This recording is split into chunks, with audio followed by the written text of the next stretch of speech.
Can I interrupt you for just a moment? My 12-year-old son is home by himself right now, and there are protesters banging outside the door, okay? I'm going to go home and make sure he's okay, so I will reconnect with you when I get there. This big story we are following this morning, heated protests in Idaho forcing this abrupt end to a vote on a mask mandate. Thanks for joining us. I'm Sam Adams. Good morning. I'm Kalai Chalk. The request to end the Central District Health meeting came from the Boise mayor and the chief of police about 10 minutes after that woman, an Ada County commissioner, interrupted, saying that protesters were outside her home. Stephanie Stevenson is tracking the story. She joins us now.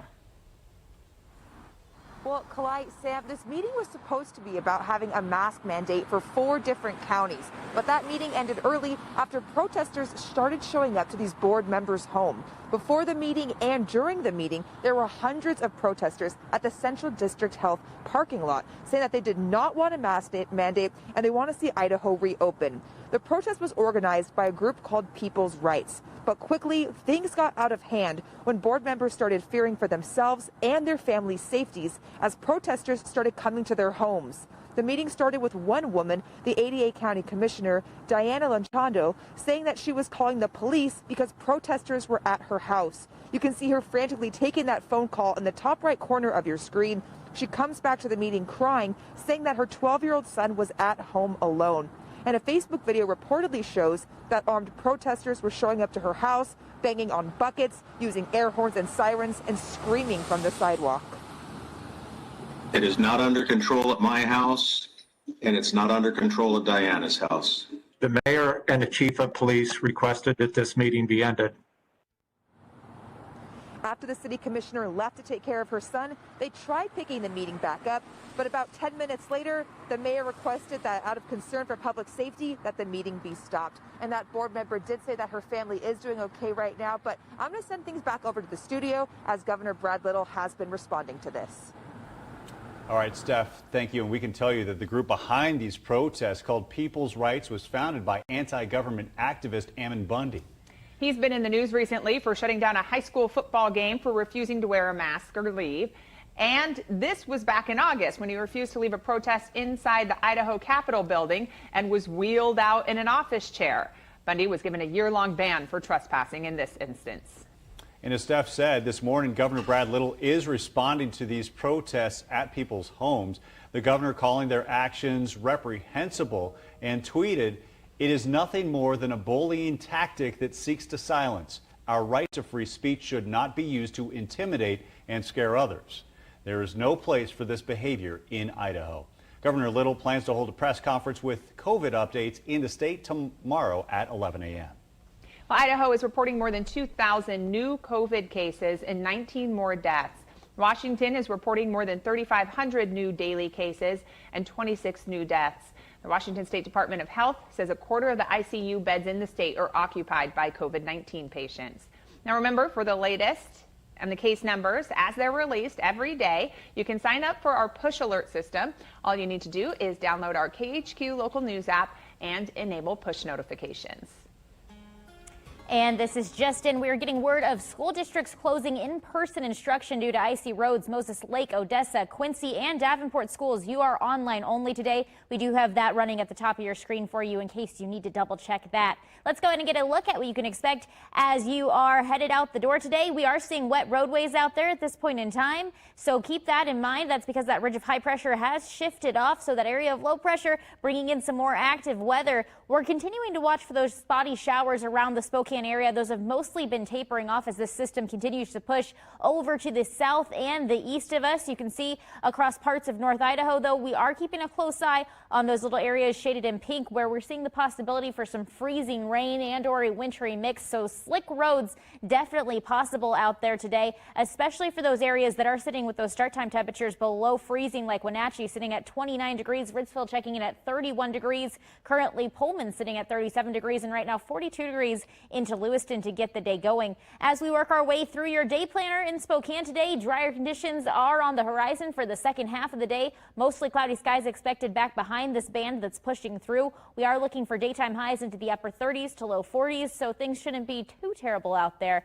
by the time we finish out the day. Let's go ahead and get a look at your drive time traffic map before you head out the door. Things are moving along nicely so far on I-90. I have been seeing some fluctuating conditions on US 2, especially near Diamond Lake. So if you do travel in that direction, expect some slowdowns out that way. Meanwhile, over into North Idaho, things are moving along nicely on 41 and 95. No complaints to let you know about at this point in time, but we have been seeing some slower moving conditions through Lookout Pass where visibility is reduced right now. Sam.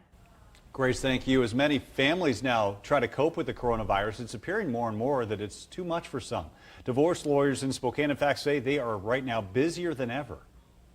We have attorneys coming in here at 4 a.m. every day working, some of us staying till 8 at night or later to try to keep on top of this. November and December are typically the time of year for divorce lawyers that are the slowest. They say married couples tend to try and stay together through the holidays. They expect these divorce proceedings to slow back down when schools eventually reopen and restrictions are lifted. Right now, Washington health and welfare officials are concerned over systemic issues that are causing child abuse and neglect to go unreported. Calls to Child Protective Services dropping by more than 40% once schools ended in-person learning. This new information coming to us from a statewide report spanning September of 2019 to August of this year. Continuing coverage now about a 12-year-old boy believed to be hit by a car and found unconscious. This morning, he's out of the hospital and waking up in his own bed. The incident happened near Plants Ferry Park near McDonald and Wellesley Sunday night, but police and the boy's family still don't know what exactly happened to him. Anyone with information or surveillance video should call police right away.